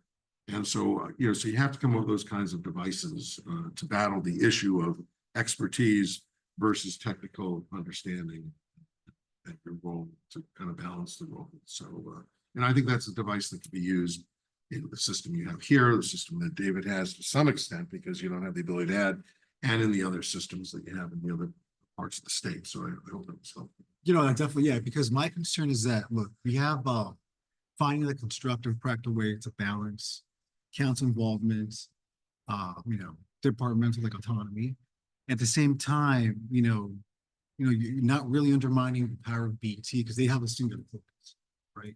Singular focus, they have a focus that kind of requires a certain level of efficiency that the council may not have. So to your point, that's exactly, that's a good idea, to come up with these devices to come up with, to mitigate some of the challenges that might arise because of that sort of imbalance. So that definitely. Thanks. A couple of questions, just one clarification. Am I correct that Norwalk is the only municipality, at least of the ones we discussed, that has an appointed board that has decision-making authority, as opposed to an elected board that has decision-making authority? I don't know definitively. It's not the majority that have the appointed systems. I do know that. I think there are other communities, not among, when most of the big cities don't have boards of finance anymore. The Finance Commission in Hamden is appointed, but it doesn't serve that function. It serves more of an accountability and oversight function and assistance function, working with both the council and the mayor, but they're appointed. There are other finance type entities. New Haven, Al, do we still have the Finance Oversight Board or Finance? The replacement for the Board of Finance, does that still exist? Yeah, what we have here is the Finance Revenue, we call it FRAC, the Finance and Revenue Commission, which meets monthly to review the tracking of where the budget is. That is an appointed board. And then what the other issue was, but yeah, so that's how we do it here. And then the other mechanism, when you're talking about mechanism, Steve, one of the things that we do have is there are thresholds by which things get to the council, the board in our case. So if there's a change in the budget that's below a certain number, certain threshold, that does not come back necessarily to the full board. We have a transfer committee, which has members of the board on it, but it has mostly members of the administration on it. So if we need to make mid-year changes that are small enough that they don't require coming back to the full board for action, then those are done through the transfer committee, which has representatives of the board on it. Right now, I think it's under 50,000. So 50,000 or less, those transfers go to our transfer committee. 5,000 or less is handled internally by the actual finance staff. And the other city that has an oversight entity, but again, not a budget related entity, is Waterbury has the Financial Audit Review Commission. Again, they're appointed by in that case, by the legislative body with no mayoral role, because of the idea with Waterbury's financial problems that they had at the turn of the century. They put a protective device separating out the budget, the internal audit function, outside of the administration. Charter prohibits reducing the budget. You can starve them by not increasing the budget, but there's a charter provision that prevents you from reducing the budget, eliminating the audit function, and it's a legislative appointment to indicate that power and authority. Julian, are you still here? Julian Freund? Yes. You were in Manchester. Did Manchester have a Board of Finance? For some reason, I have a recollection Manchester might have had an appointed Board of Finance. Am I correct or incorrect on that thought? I think way back there was a sort of an advisory board that could, vet certain issues before they went to council. And I know Windsor had a structure like that in place for years as well, but they didn't have, they didn't have final decision making on financial questions. Thank you. BET is appointed. In Greenwich, I don't know. They have a BET also. I don't know if it's appointed or. When we get up and running, I'll get you definitive. I know Torrington has an appointed. Yeah. I knew that there are a few, but it's not the, there's a few. So then I guess I would be interested to hear from folks whose elected officials then are sort of decision makers. And I think this is a question you had framed, Johan, that I found very helpful. What do you think is the value add of having the council be decision makers on the budget? What do you think, can you provide examples of times where you feel like the council has improved the budget or has had a impact, has developed or strengthened a program? And what is the value of having council involvement at the line item level in the process or not? What have you seen as the drawbacks of having the council involved at the line item level, and where would you see risks there that you would sort of counsel against? That's for anyone. For anyone, yeah, no, I'm very curious. I mean, we're here to learn. I'll jump in for New Haven. I can tell the first example that came to mind for me was new police cars. So as we talked about, the department heads put together a budget. They submit it, the mayor vets it, and then submits what the mayor believes the budget should be. And then as legislatures like to say, the executive proposes and the legislature disposes. And so because of the relationship that the board members had with members of the PD in their own neighborhoods, one of the things that they were very clear of was that the rolling stock, their term of art for our cars, the rolling stock had not been replaced for years. And it was not a proposal that was in the mayor's budget. So as a result of alders having a direct relationship with their district managers, they were very much aware of that, and then were able to go ahead and make the adjustments in the budget to make sure that those things happened. So that's just one example that happened. Of course, it increased morale with the police department, made the fire department angry, but it increased morale with the police department as it related to that. So I think that the direct relationship that people have, residents have, where they feel like they have the ear of their representative in a way that they don't necessarily feel like they have of the chief executive, has been very helpful in actually making sure that their concerns are reflected in the actions that the council takes. And then the last part I'll say to that is that the beauty part of the council, as opposed to the chief executive, is that they also come with a variety of backgrounds. So you're bringing all of your own backgrounds from your professional life to the table as you're analyzing the budget from a perspective that's a little bit different from just the chief executive and the department heads who are doing that. So you may be very aware of a crisis that's brewing in a particular issue area just from what you do professionally, and you're able to make sure, as President Baez said, that the morality of the community is reflected in the budgets that's passed, because of what you're aware of professionally? I would, Hartford, I would certainly wholeheartedly, totally agree 100% with what Al, just gave a great example of the relationship with the council members and the residents.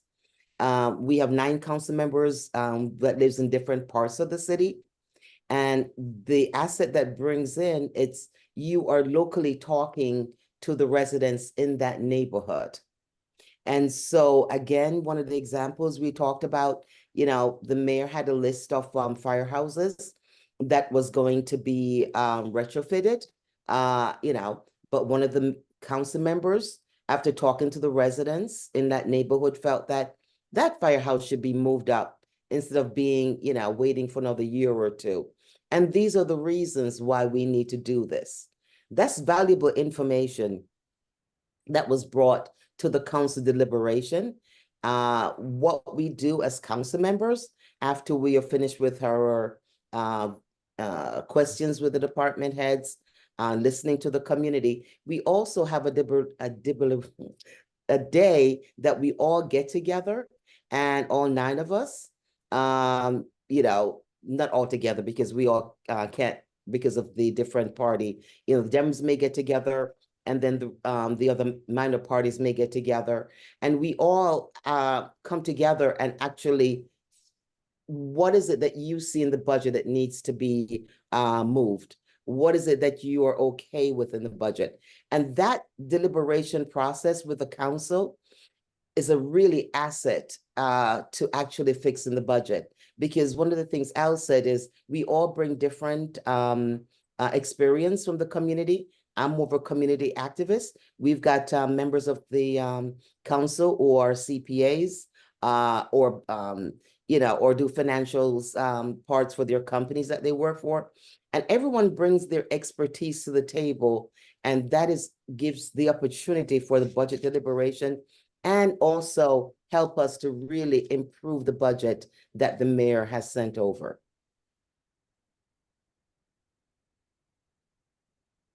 Anyone else? Respond to that? No? Any other questions?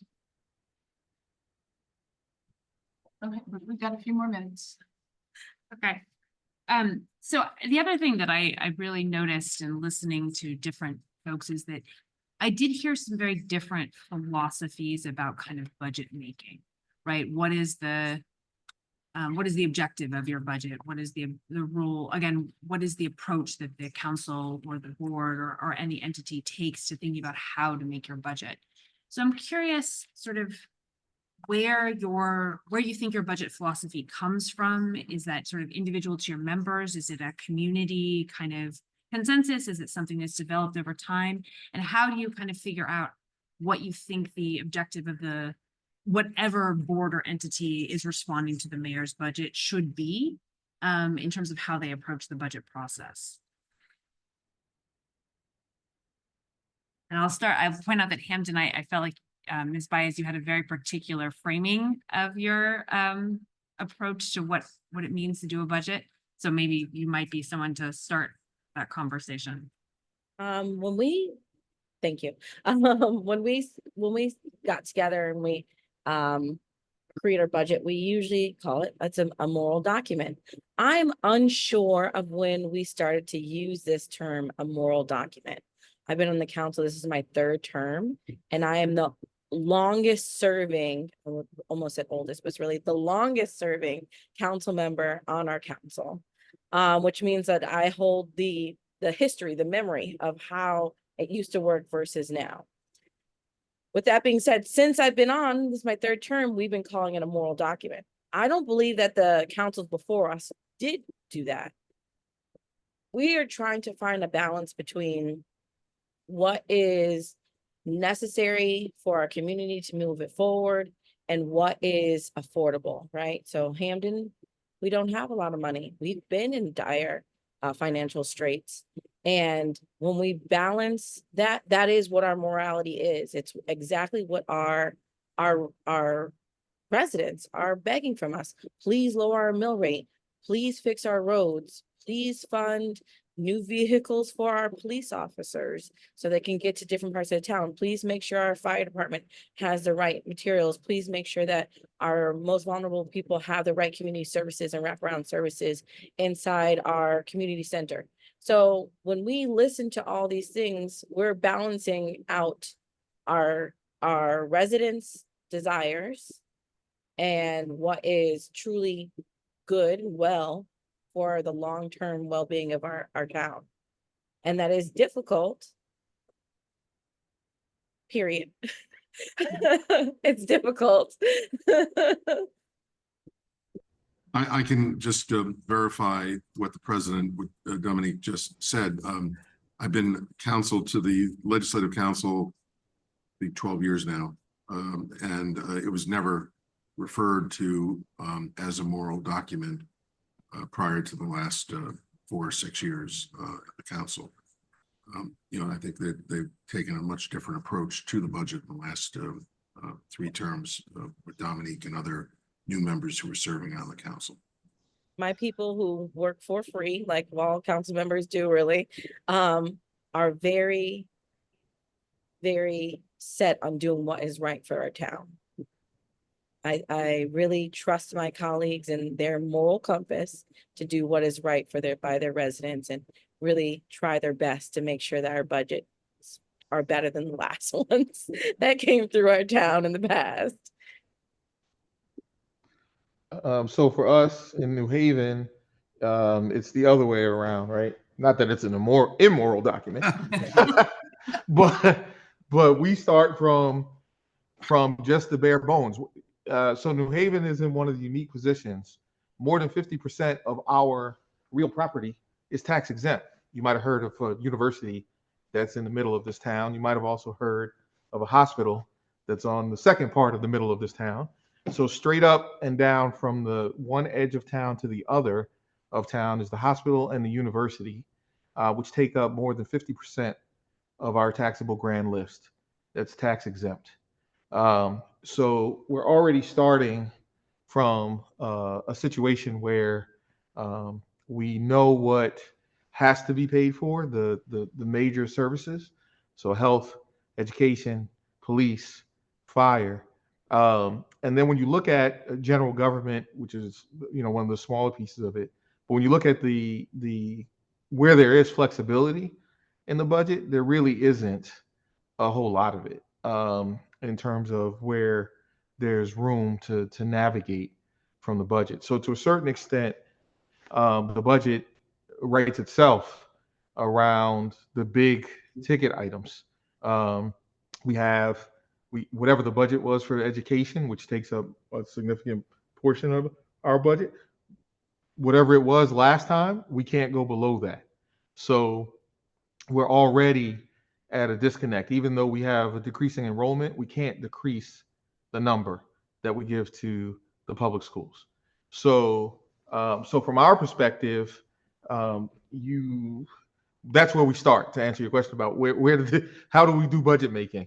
Well, most of the budget's already made for us. And so a lot of our work on budget making is working with those large nonprofits and the state to talk to them about the fact that they need to make up or make good, at least on the promises they made, to make up for this tax exempt property that is in town. Without that, the majority of the property taxpayers, whether they own cars or own property or businesses or are renters who are paying to the people that own those houses, are making up for the money that we don't have. So in our perspective, that's how we start. We're starting the budget behind the 8 ball all the time. And then we have to figure out, with what we do have, some flexibility on what are we going to do. So just to give you an example, this year we prioritized youth summer jobs for youth this year.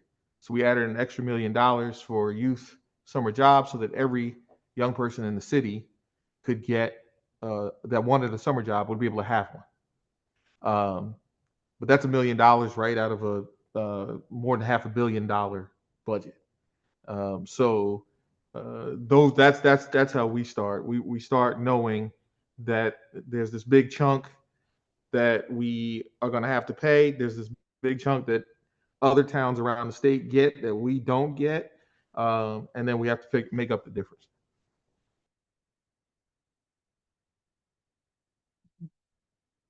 Yes, sure. Just follow up with what Al was, Mr. Lucas was talking about. So is that, if I understand you right, this must be a tremendous burden on property tax values, isn't it? Is it not? How do you balance, when you're doing the budget, do you balance the impact of what the property tax impact is going to be? Absolutely. I mean, so here's the argument that we have with the state all the time. The argument we get back from them when we tell them exactly what you're saying, that our taxpayers are overburdened, is, well, your mill rate, you got room to make your mill rate higher, is what the state says back to us. And you all you all know, as elected officials, that's a no, that's dead on arrival, right? So, but that's the answer from the state. Oh, other cities around the state have higher mill rates. You guys could raise yours. So yes, that's the fight that we constantly have related to that. So it is. We still have a relatively competitive mill rate with other, one of the lowest ones for all the big cities in the state. But that does mean that we have to be creative oftentimes. So we spend a lot of time looking for grants, looking for foundation sources, all sorts of outside sources to be able to provide the funding that we would need, that we would be able to get if we had more taxable property on the grand list. Good, thank you. Mr. C. I had a question, to the cities that the councils have most of, or the boards have most of the decision-making powers, what are the terms, like what are the length of the terms, and does the election years have an effect on the decision-making on the budget?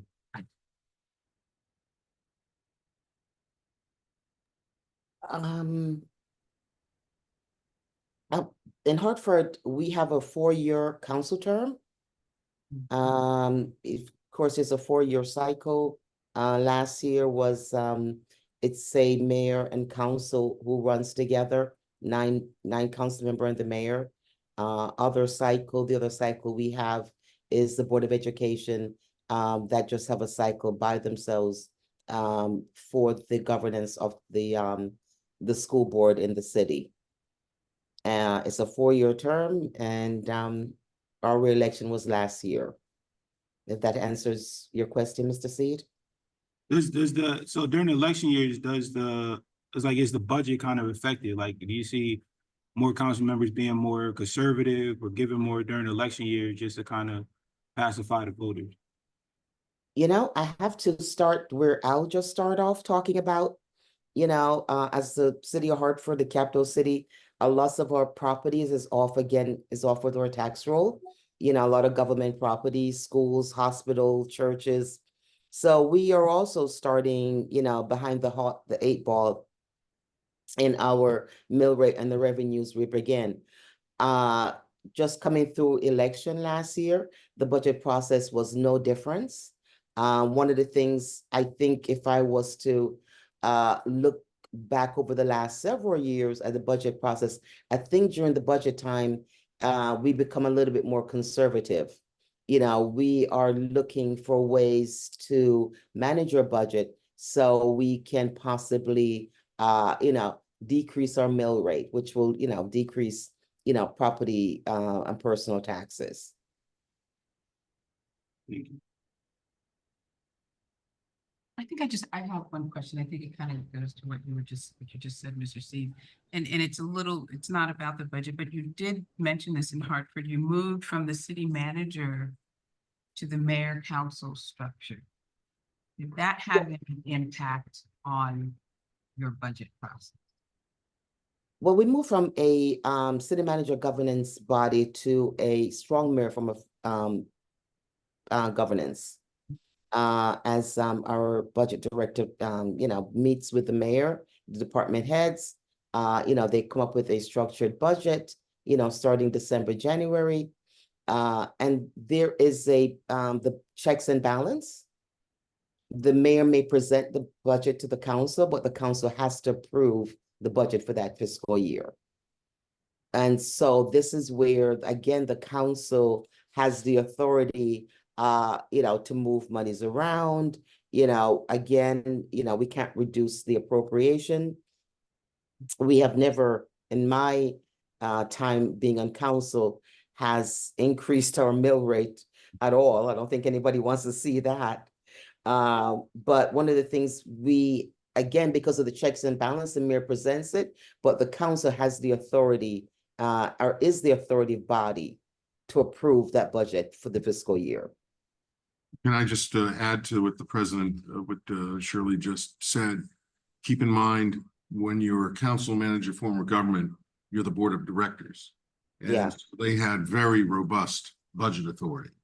And that robust budget authority is carried through to the strong mayor form of government. They call it a strong mayor form of government, but they also have a strong council. Right. There's some unique aspects of their veto authority where the mayor doesn't have certain veto authorities that other mayors do, because the language was never changed after it came over, because obviously the city manager did not have veto authority. So the mayor has a few restrictions that, because I've done 4 charters there, and the mayors keep forgetting that they don't have that power. So it's never been changed. But they have a very robust system, largely because they were a council manager form of government.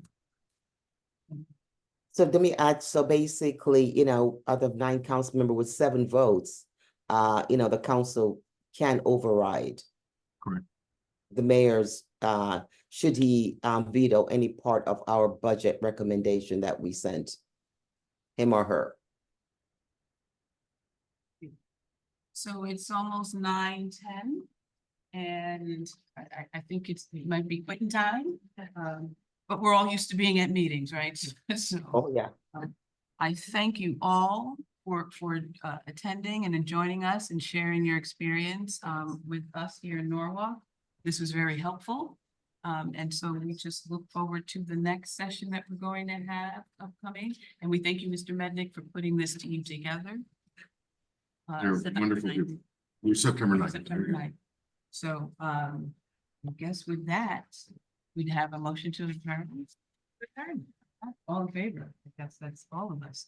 All right. Thank you all so much. Thank you. Thanks a lot, everybody. Thank you. Have a Have good a good evening. night. Thank you for having Bye. us. Bye-bye. Good night. Yes, And Miss thank you Dominique all. Baez, good luck. Exactly. All right.